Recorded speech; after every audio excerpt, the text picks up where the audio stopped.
আসসালামু আলাইকুম। ইসমানী উচ্চ বিদ্যালয়ের অনলাইন ক্লাসে সকলকে শুভেচ্ছা।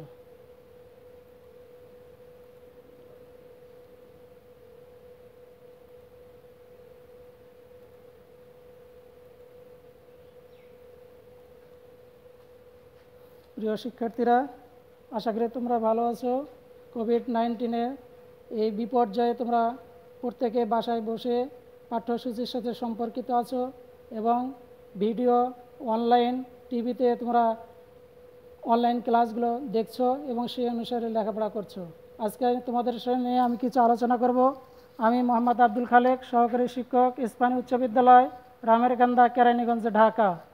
পাঠ পরিচিতি, শ্রেণী সপ্তম, বিষয় বাংলাদেশ ও বিশ্ব পরিচয়, অধ্যায় ষষ্ঠ, পাঠ 1। প্রিয় শিক্ষার্থীরা, তোমরা নিজের ছবিগুলো লক্ষ্য করো। বলো তো কিসের ছবি? একটু পর্যবেক্ষণ করো। তোমরা হয়তো চিত্রগুলো দেখেছো টিভিতে, পাঠ্যপুস্তকে, তোমাদের আশেপাশে এই অবস্থাগুলো দেখেছো। নির্বাচনের ছবি। বাম পাশে দেখো, এখানে কতজন লোক দাঁড়িয়ে আছে। মাঝখানে একটি বক্সে দেখো, এখানে লেখা আছে নির্বাচন কমিশন, এখানে ভোট দিচ্ছে। ডান পাশে আরেকজন ভোট দিচ্ছে, সামনে কিছু দাঁড়িয়ে আছে। তাহলে আজকের পাঠ নিয়ে আমরা আলোচনা করব বাংলাদেশ নির্বাচন কমিশনের নির্বাচন নিয়ে। নির্বাচন কি, নির্বাচন কিভাবে করতে হয়, নির্বাচন কত প্রকার, সে সম্পর্কে আমরা জানব। অর্থাৎ বাংলাদেশের নির্বাচন ব্যবস্থা। এবার আসো, এই পাঠ শেষে শিক্ষার্থীরা তোমরা জানতে পারবে নির্বাচন বলতে কি বোঝায়, তা বলতে পারবে। নির্বাচনের প্রয়োজনীয়তা ব্যাখ্যা করতে পারবে। নির্বাচনের প্রকারভেদ বর্ণনা করতে পারবে। আগের চিত্রগুলো তোমরা দেখেছো, এখানে নির্বাচনের চিত্র ফুটে উঠেছে, সেই সম্পর্ক নিয়ে আজকে আমরা আলোচনা করব। এখানে কতগুলো চিত্র দেওয়া আছে দেখো। বাম পাশে একজন নির্বাচন বক্সে এখানে, অর্থাৎ আমরা যাকে বলি ভোট দিচ্ছে। এর মাধ্যমে কি হয়, নির্বাচিত প্রতিনিধি বা প্রার্থীরা নির্বাচিত হয়। তাহলে নির্বাচন কাকে বলা হয়? তাহলে আমরা এখানে বলতে পারি যে প্রক্রিয়ার মাধ্যমে ভোটাধিকার প্রাপ্ত সকল নাগরিক ভোট প্রয়োগের মাধ্যমে রাষ্ট্রের শাসন কাজ পরিচালনার জন্য প্রার্থী বা প্রতিনিধি বাছাই করে, তাই হলো নির্বাচন। অর্থাৎ যে প্রক্রিয়ার মাধ্যমে, সেটা যে কোনোভাবেই হতে পারে। অন্যভাবে বলা যায় যে প্রক্রিয়ার মাধ্যমে একাধিক ব্যক্তি বা বস্তুর মধ্য থেকে পছন্দের বস্তু বা ব্যক্তিকে বেছে নেওয়া হয়, তাকে নির্বাচন বলে। অর্থাৎ অনেকগুলো লোক আছে, তার মধ্য থেকে একজন আমরা বাছাই করব, অথবা তোমাদের শ্রেণীর বিভিন্ন পাঠ্যপুস্তক আছে, সেখান থেকে নির্দিষ্ট একটি বইকে আমরা বেছে নেব। এই যে প্রক্রিয়া, এই প্রক্রিয়াটাই হলো নির্বাচন।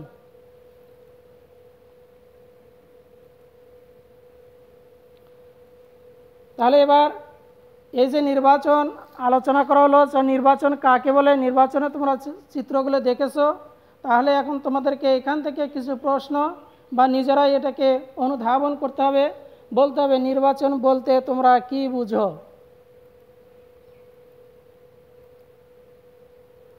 এখন আসো নির্বাচনের প্রয়োজনীয়তা। এই নির্বাচন আমরা কেন করব, নির্বাচন আমাদের প্রয়োজনীয়তা কি, ব্যক্তি জীবনে বা রাষ্ট্রীয় জীবনে আমাদের কিভাবে এই নির্বাচনের প্রয়োজনীয়তা আমাদের আছে, সে সম্পর্কে এখন আলোচনা। নির্বাচিত প্রতিনিধিগণ অর্থাৎ সরকার, এরা কি করবে, রাষ্ট্র পরিচালনা করবে। ডান পাশে দেখতে পাচ্ছ একটা মানচিত্র রয়েছে আমাদের বাংলাদেশ। এই বাংলাদেশটাকে পরিচালনা করছে কে, রাষ্ট্র পরিচালনা। এই রাষ্ট্র পরিচালনা করার কারা করতেছে, নির্বাচিত প্রতিনিধি। তাহলে নির্বাচনটা কি, এর আগে আমরা আলোচনা করলাম যে কতগুলো ব্যক্তির মধ্য থেকে একজনকে বেছে নেওয়া, অথবা তাহলে এটাই হলো নির্বাচন। আর এটা হলো জনপ্রতিনিধি। জনপ্রতিনিধি কি করবে, রাষ্ট্র পরিচালনা করবে।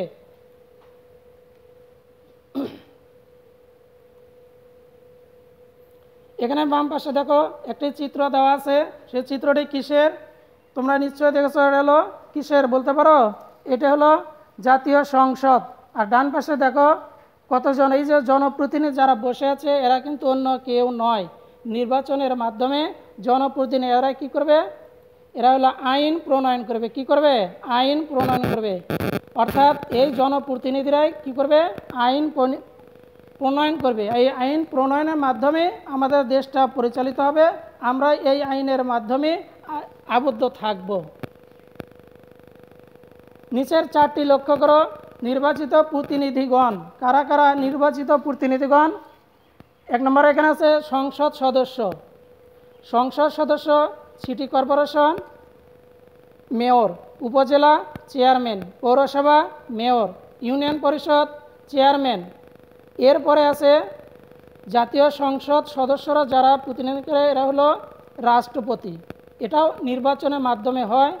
এরপরে আছে জেলা পরিষদ এবং সংরক্ষিত মহিলা সদস্য। এই যে বাম পাশে এরা হলো, এখান থেকে এরা হলো প্রত্যক্ষ ভোটে নির্বাচিত, এরা জনপ্রতিনিধি। আর রাষ্ট্রপতি, জেলা পরিষদ, সংরক্ষিত এরা হলো প্রত্যক্ষভাবে নির্বাচিত। সে সম্পর্কে আমরা আলোচনা করব। তাহলে এখানে বোঝা গেল জাতীয় সংসদ সদস্য যারা বসে এরা হলো সংসদ সদস্য, আমরা যাদেরকে বলি মেম্বার অফ পার্লামেন্ট অর্থাৎ এমপি। সিটি কর্পোরেশন যে প্রধান তাকে বলা হয় মেয়র। উপজেলা চেয়ারম্যান অর্থাৎ উপজেলা পরিষদের যিনি প্রধান তিনি হলেন চেয়ারম্যান। তাহলে এমনই করে আমাদের পৌরসভা চেয়ারম্যান, ইউনিয়ন পরিষদ চেয়ারম্যান, জেলা পরিষদ চেয়ারম্যান, সংরক্ষিত এগুলো নির্বাচনের মাধ্যমে হয়ে থাকে। এখন আসুন এই যে নির্বাচন কত প্রকার, অর্থাৎ নির্বাচনটা একটা প্রকার আছে। কত প্রকার? নির্বাচন হলো দু প্রকার। কি কি?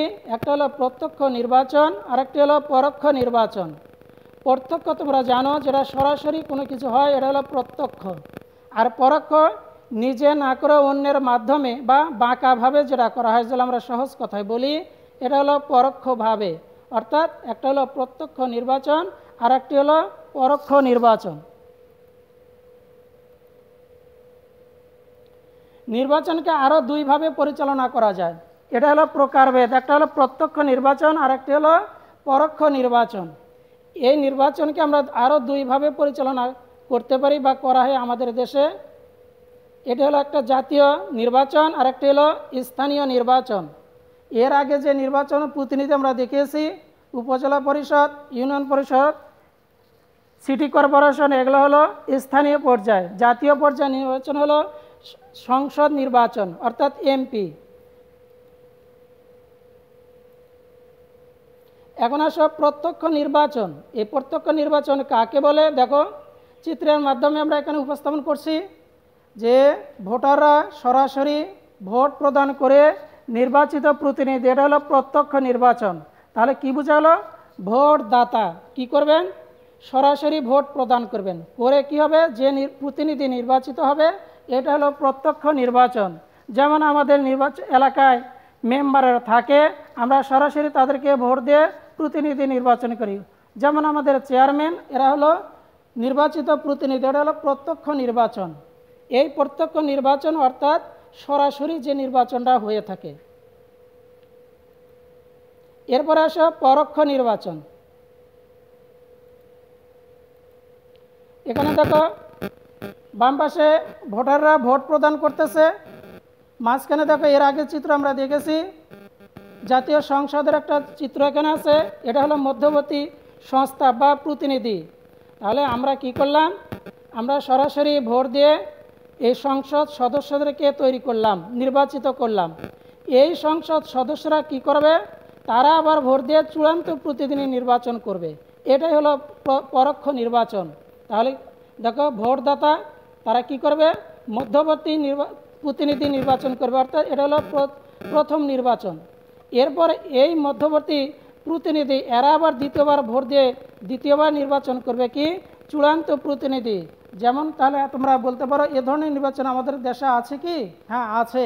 তোমরা একটু খেয়াল করবে, যেমন প্রেসিডেন্ট নির্বাচন হয় আমাদের দেশে পরোক্ষ ভোটে, অর্থাৎ আমরা সাধারণ যারা ভোটার তারা ভোট প্রদান করে পার্লামেন্ট সদস্য অর্থাৎ এমপিদেরকে নির্বাচন করে, এমপিরা সংসদে বসে তারা ভোট প্রদান করে প্রেসিডেন্ট নির্বাচন করে, এটা হলো পরোক্ষ নির্বাচন। এবার আসো নিজেরা চেষ্টা করে 10 মিনিটে সমস্যার সমাধান করো। অর্থাৎ এই যে আলোচনা হলো, এই আলোচনার মাধ্যমে তোমরা যে জ্ঞান অর্জন করছো বা ভিডিওটি আর দ্বিতীয়বার দেখবে, দেখার পর এখানে একটু প্রশ্ন আছে, এই প্রশ্নটি তোমরা খাতায় লিখবে। প্রত্যক্ষ পরোক্ষ নির্বাচন সংগঠিত হওয়ার ধাপসমূহ খাতায় লিখো। অর্থাৎ এই যে প্রত্যক্ষ পরোক্ষ নির্বাচনে যে নির্বাচন হলো, সেই সংগঠিত ধাপগুলো কিভাবে, তাহলে আরেকবার বলে নেই। অর্থাৎ ভোটদাতারা সরাসরি ভোট প্রদান করে যে প্রতিনিধি নির্বাচন হয়, সেটা এই পদ্ধতিকে বলা হয় প্রত্যক্ষ নির্বাচন। এবং মধ্যবর্তী নির্বাচনে যে আমরা প্রতিনিধি নির্বাচন হয়, অর্থাৎ জাতীয় সংসদ সদস্যরা তারা যে ভোট দিয়ে প্রতিনিধি নির্বাচন করে, অর্থাৎ প্রেসিডেন্ট, এটা হলো পরোক্ষ নির্বাচন।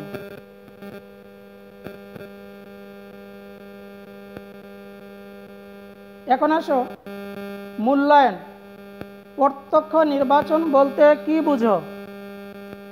পূর্বের আলোচনা থেকে এই প্রশ্নটা তৈরি করতে হবে, অর্থাৎ তোমাদেরকে অনুধাবন করতে হবে। পাঠ্যপুস্তকের সহযোগিতা নিয়ে এই প্রশ্নের উত্তরটা তোমাদেরকে নিজেদেরকে তৈরি করতে হবে। প্রত্যক্ষ নির্বাচন বলতে কি বুঝো? রাষ্ট্রপতি কিভাবে নির্বাচিত হয়? অর্থাৎ আমাদের দেশে যে আমরা সাধারণত রাষ্ট্রপতি বা প্রেসিডেন্ট বলি, তিনি কিভাবে নির্বাচিত হন সেই পদ্ধতিটা বর্ণনা করতে হবে। 3 নম্বর, নির্বাচন পদ্ধতি প্রধানত কত প্রকার?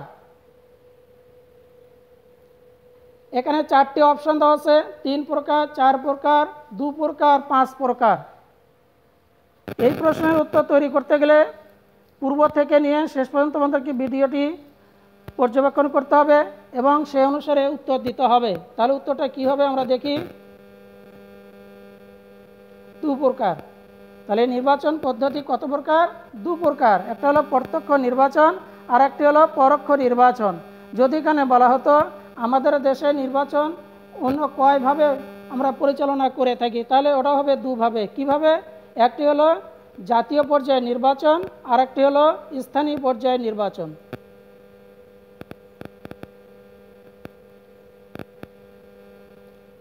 প্রিয় শিক্ষার্থীরা, এবার তোমাদের একটি বাড়ির কাজ, তোমরা দেখা যে কোনো একটি স্থানীয় নির্বাচন সম্পর্কে কয়েকটি বাক্য লিখবে। অর্থাৎ স্থানীয় পর্যায়ে নির্বাচন, তোমাদের এলাকায় আশেপাশে অনেক নির্বাচন হয়, তোমরা দেখেছো। তোমার বাবা ভাইরা যে নির্বাচন ভোট প্রদান করে, সেই সম্পর্কে কয়েকটি বাক্য এখানে লিখতে হবে। অর্থাৎ তাহলে তোমাদের এই ভিডিওটা যে আলোচনা হলো, এর থেকে তোমরা জ্ঞান আহরণ করতে পারবে। প্রিয় শিক্ষার্থীরা, তোমাদেরকে এখানে ধন্যবাদ। বাড়িতে বসে সামাজিক দূরত্ব, ব্যক্তিগত স্বাস্থ্যবিধি মেনে চলে তোমরা লেখাপড়া করবে এবং পাঠ্যপুস্তক অধ্যয়ন করবে এবং প্রত্যেক টিচারের ভিডিওগুলো তোমরা দেখবে। সংসদ টিভিতে বিভিন্ন সময় বিভিন্ন ক্লাসের তোমাদের বিভিন্ন পাঠ্যপুস্তক নিয়ে আলোচনা হয়, সেগুলো ভালো করে দেখবে, তাহলে তোমরা আরও জ্ঞান অর্জন করতে পারবে। আসসালামু আলাইকুম ওয়া রাহমাতুল্লাহ।